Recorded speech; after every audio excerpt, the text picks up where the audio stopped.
시대가 되어버렸습니다. 여러분, 생명 탄생이 얼마나 귀합니까? 그래서 축하해주고 싶고 축하 잔치를 벌여서라도 이것을 알리고 싶은 게 우리의 마음입니다. 하지만 이런 기쁜 일에도 불구하고 마음 놓고 축하 잔치를 못하는 이런 시국입니다. 아이들 돌잔치는 물론이고 어른들 회가, 칠순, 팔순 그 이상에까지 온갖 잔치 예전처럼 풍성하지 못하다는 것을 우리는 현실적으로 뼈저리게 느끼고 있습니다. 결혼도 다를 바 없습니다. 새로운 가정을 이루는 신랑 신부를 축하해주는 하객도 역시 인원 제한이라는 방역 조치로 인해서 마음껏 축하해주지 못하는 그런 상황입니다. 저 역시 작년에 가족과 가까운 친척 50여 분만 모시고 아주 간단하게 결혼 예식을 치렀습니다. 제가 있던 곳은 광고를 통해서 들으셨듯이 제주도입니다. 제주도는요 아직도 과거 풍습이 남아 있어서 결혼식 하면 마을 잔치를 크게 벌입니다. 예전에는 뭐 일주일도 했다고 하는데 요즘에는 하루 꼬박 아침부터 새벽부터 밤까지 이렇게 손님들을 접대하고 축하 자리를 마련하는 것이죠. 그런데 그것도 못했습니다. 그 성도들이 목사님 너무 서운하다고 이렇게 말씀하셨는데 어쩔 수 없는 상황이었습니다. 이런 상황 속에서 치러진 결혼식이었지만 그럼에도 불구하고 특히 신경 써야 하는 게 있었습니다. 바로 잔치 음식이었습니다.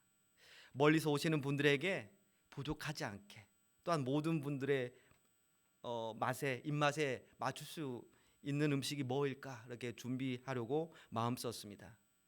그런데 이런 음식에 대한 신경 쓰는 것은 결혼 예식뿐만 아니라 결혼 잔치뿐만 아니라 모든 잔치를 준비하는 사람들에게 다 공통적으로 갖는 마음이라고 할 수 있겠지요. 오늘 본문 역시 우리가 익히 알고 있는 잔치, 바로 가나의 혼인 잔치 이야기입니다. 특히 오늘 본문은 물을 포도주로 바꾼 사건으로 더 많이 알려져 있지요. 오늘 본문은 많이 다뤄지고 있고 또한 그래서 많이 알고 계시지만 다시 한번 말씀을 나누면서 교훈을 얻어 복된 하나님 나라를 용기 있게 살아가는 우리 모든 성은교회가 될 수 있기를 간절히 소망합니다. 첫째는요, 변화는 예심을 통해 가능하다는 것을 오늘 본문이 말씀해주고 있습니다.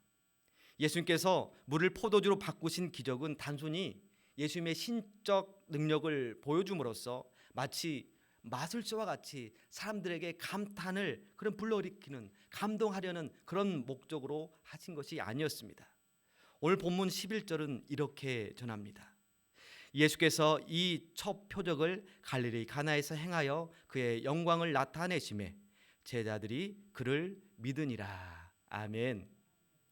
가나 혼인잔치의 기적을 예수님의 첫 번째 표적이라고 전해주고 있습니다. 표적 혹은 표징이라고도 말하는데요, 무엇인가를 상징하는 표시라는 것입니다. 일종의 이정표인 것이죠. 여러분, 운전할 때나 어디 여행 갈 때 가다 보면 많이 보이는 간판들이 있어요. 특히 이정표가 있습니다. 거기에 순천이라고 써 있으면 거기가 순천이라는 것입니까? 이정표는 거기가 순천이라는 것이 아니라 순천을 가는 방향을 가리키고 있다라는 것이죠. 표적도 마찬가지입니다. 예수님의 기적 그 자체에 눈을 머물러 있게 하지 말고 그 기적이 과연 무엇을 가리키고 있는지 발견해야 된다라고 말해주고 있는 것이죠. 사도 요한은 요한복음을 시작하면서 예수님이 어떤 분인가를 주제로 계속해서 증언하고 있습니다. 요한복음 1장에서는요, 하나님께서 말씀으로 모든 만물을 창조하셨는데 예수께서도 그때 함께 계셨고 말씀이 곧 예수시며 말씀이신 예수님이 곧 하나님이시다라고 사도 요한은 전했습니다.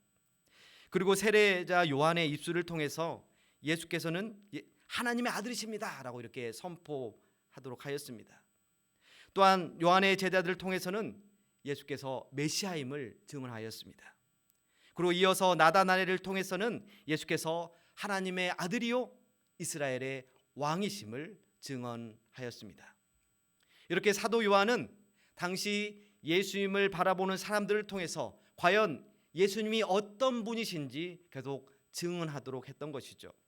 그리고 오늘 본문 역시 물이 포도주로 변하는 표적을 통해서 과연 예수님이 어떤 분이신지 증언해주고 있습니다. 그것은 바로 예수님이 새로운 시대를 여는 메시아임을 오늘 본문이 가르쳐주고 있습니다. 왜 그런지 한번 살펴보도록 하죠.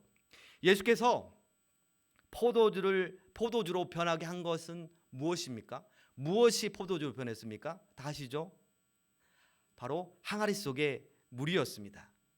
그렇다면 그 항아리의 물은 어떤 물이라고 성경이 전해주고 있습니까? 우리 6절에 있는데요. 우리 6절을 함께 읽도록 하겠습니다. 6절입니다. 시작.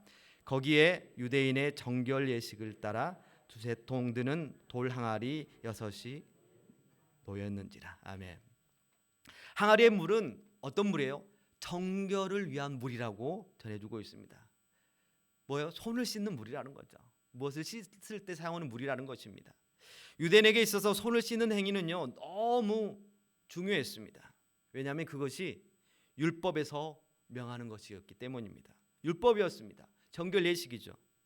율법은 유대인에게 생명과도 같은 것이었고 그들은 이방인과 죄인들을 정죄하고 무시할 만큼 그 율법을 가진 것에 대한 자부심을 갖고 살았습니다. 그런데 예수님께서는 이 율법의 상징인 항아리의 물을 포도주로 바꾸신 것입니다. 왜요? 이제 더 이상 이런 예식을 통해서 정결하게 할 수 없다라는 것을 가르쳐주고 있는 것입니다. 전에는 정결을 위해 필요했던 항아리의 물이 예수님께서 오신 후로 새로운 곳으로 바뀌어야 한다라고 말씀해주고 있는 것이죠. 물이 포도주가 되는 이 기적을 통해서 예수님께서 그렇게 가르쳐주고 있는 것입니다. 그렇다면 예수님께서 물을 포도주로 바꾸셨는데 이 전에 있던 포도주가 아니라 이 새 포도주는 과연 무엇을 혹은 누구를 상징하는 것일까요? 그것은 바로 새 포도주는 메시아, 바로 예수님을 상징하는 것입니다. 이제까지 정결 예식을 위한 물은 예수님의 그림자 역할을 했을 뿐입니다. 나아가 우리가 포도주에 대해서 말할 때 우리는 무엇을 머릿속에 떠오르는가요? 여러분 포도주 하면 무엇이 떠올라요? 그죠? 성찬식. 성찬식 할 때 이 포도주가 이 잔이 뭐라고 선포합니까? 예수님의 피, 보혈이라고 선포합니다. 성경은 포도주가 예수님의 피를 상징한다고 전해주죠. 요한복음도 역시 그렇습니다. 성도가 거룩할 수 있는 것은 율법의 행위로가 아니라 바로 예수 그리스도의 피로 인한 새 언약 때문임을 바로 물이 포도주로 변하는 이 기적을 통해서 가르쳐주고 있는 것입니다. 그러므로 물이 변화의 포도주가 되는 이 사건은 예수께서 새로운 시대에 새롭게 해주시는 은혜를 베푸시는 메시아라고 그렇게 선언하고 있는 것이죠. 한편 물이 포도주가 되는 것은요 전혀 다른 형질의 것으로 새 창조되는 것입니다. 하나님께서 말씀으로 모든 만물을 창조하시사 모든 것이 시작되었습니다. 이렇듯 말씀이신 예수께서도 자신을 통하여서 새 창조의 역사를 시작하시는 것입니다. 예수님의 보혈을 통해서 우리는 새로운 존재가 되었습니다. 아멘. 우리는 죄 아래에 있는 자들이었습니다. 그러나 예수 그리스도의 십자가를 통해서 우리는 하나님의 자녀가 되는 놀라운 권세를 얻게 되었습니다. 무엇보다도 마지막 날에 우리는 죄인으로서가 아니라 예수님의 신부로서 예수님을 만나게 될 줄로 믿습니다. 2022년 새해가 되었습니다. 그런데 왜 새해일까요? 숫자가 바뀌어서 새해일까요? 아니면 새 달력이 나와서 새해일까요? 이런 시간적 변화로 인한 새해가 아니라 새 달력으로 바뀌어서 새해가 아니라 우리를 새롭게 하시는 예수 그리스도를 붙잡고 말씀이신 예수 그리스도를 통하여 새 인생으로 변화되기를 꿈꾸는 새로운 해가 되는 우리 모든 성은교회가 될 수 있기를 간절히 소망합니다. 둘째로 물이 포도주가 되는 표적을 통해서 우리를 풍성하게 하시는 예수님을 만나게 됩니다. 여러분 잔치집은 어때요? 사람들이 엄청 몰려듭니다. 물론 거기서 여러 가지 이야기도 나누고 맛있는 음식도 먹지만 사람들이 가득 차고 또 밖에서 기다리다가 나가면 또 들어오고 그게 잔치 아니겠습니까? 그만큼 사람들이 많은 만큼 음식을 충분하게 또한 준비해야 합니다. 만일 음식이나 포도주가 당시에죠. 지금 우리 크리스찬으로서 잔치 준비할 때 술은 따로 준비하지 않으니까 당시를 얘기하는 것입니다. 가나 혼인 잔치 때 음식이나 포도주가 혹시 부족하다면 어떻겠어요? 신랑과 그 집이 수치와 조롱을 당할 뿐입니다. 그런데 오늘 본문에 가나 혼인 잔치가 그랬습니다. 포도주가 떨어졌어요. 포도주가 없습니다. 신랑과 그 집이 이제는 수치와 조롱을 당할 판입니다. 그러나 그곳에 포도주는 없었지만 그곳에 예수님이 계셨습니다. 결핍과 피로를 채우실 예수께서 그곳에 계셨던 것입니다. 그곳에 계신 예수님이 항아리에 가득 채워진 물을 포도주로 바꾸어 주셨습니다. 무엇보다도 이전 것보다 더 좋은 것으로 풍성하게 채워주신 것입니다. 그렇습니다. 우리 그리스도인에겐 예수님이 소망이십니다. 우리의 모든 결핍과 피로를 채워주시는 분이십니다. 아멘. 우리 옆에 분에게 이렇게 응원해 주십시오. 예수님이 채워주십니다. 예수님이 소망이십니다. 아멘. 우리는 살아가면서 수많은 결핍을 경험합니다. 물질이 없어 어려움을 당하기도 합니다. 건강이 약해 우리가 하고 싶은 것도 마음대로 하지 못합니다. 잔치에 필요한 포도주가 떨어지듯이 우리 인생에 꼭 필요한 것이 없어서 우리는 낙심합니다. 내 인생은 왜 이러는 거야? 뭐 이렇게 되는 것이 없지? 왜 이렇게 내 인생은 자꾸 막히는 거야? 하면서 없는 것으로 인해서 우리는 절망하기도 합니다. 그러나 오늘 본문은 말합니다. 있어야 할 것이 없을 때 새 창조를 이루시는 예수님만 기억하고 그분을 의지한다라면 예수께서 우리의 모든 결핍과 피로를 채워줄 줄로 믿습니다. 아픔을 바꾸어 건강으로 바꿔줄 줄로 믿습니다. 가난을 바꾸어 하나님의 영적인 풍요로움으로 채워줄 줄로 믿습니다. 우리의 슬픔을 바꾸어 기쁨의 노래 찬양으로 바꿔주실 줄로 믿습니다. 다 없어도 능력의 이름 예수만 있다라면 우리의 인생은 매일매일이 잔치가 될 것이고 참 기쁨과 풍요를 누리게 될 줄로 믿습니다. 주께서 사랑하시는 성교회 여러분, 한 해가 시작되고 이런저런 바람들이 분명히 있습니다. 작년보다는 더 나은 올해를 기대할 것이고 새롭게 풍성하게 채워지는 한 해를 기대할 것입니다. 무엇보다도 이놈의 코로나 빨리 끝났으면 좋겠다라는 그런 간절한 바람. 그래서 장사도 잘 되고 만남도 더 원활해지고 무엇보다도 예배가 더 풍성해지고 성도의 교제도 더 풍성해지는 그런 날을 우리는 기대할 것입니다. 그런데 우리가 원치 않는 일을 때로는 만나기도 할 것입니다. 그런데 문제는요, 우리에게 찾아오는 나를 힘들게 하는 그런 문제 자체가 아니라 그 문제를 해결해 주시는 예수님을 바라보지 못한다는 게 문제인 것이죠.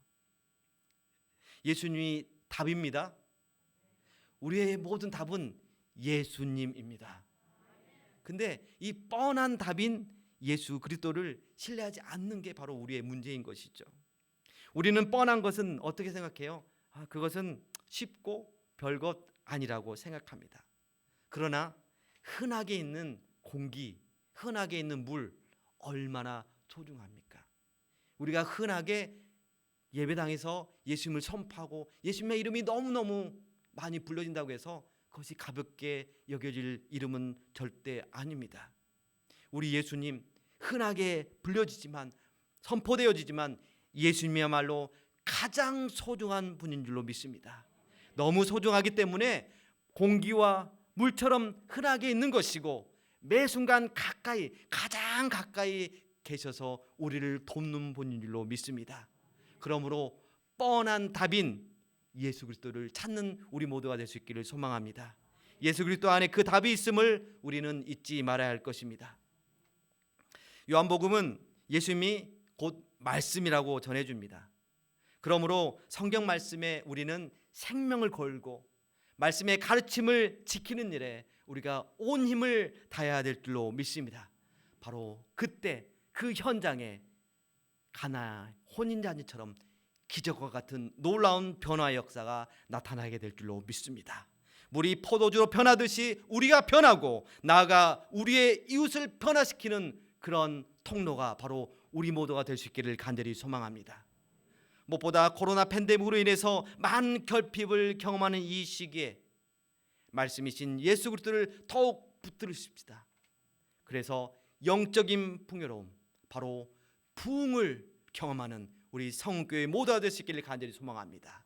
이렇게 해주실 예수 그리스도를 기대함으로 늘 예수님만 붙들고 말씀 안에 거하는 저와 여러분 우리 모든 성교회가 되기를 주님의 이름으로 간절히 소망합니다.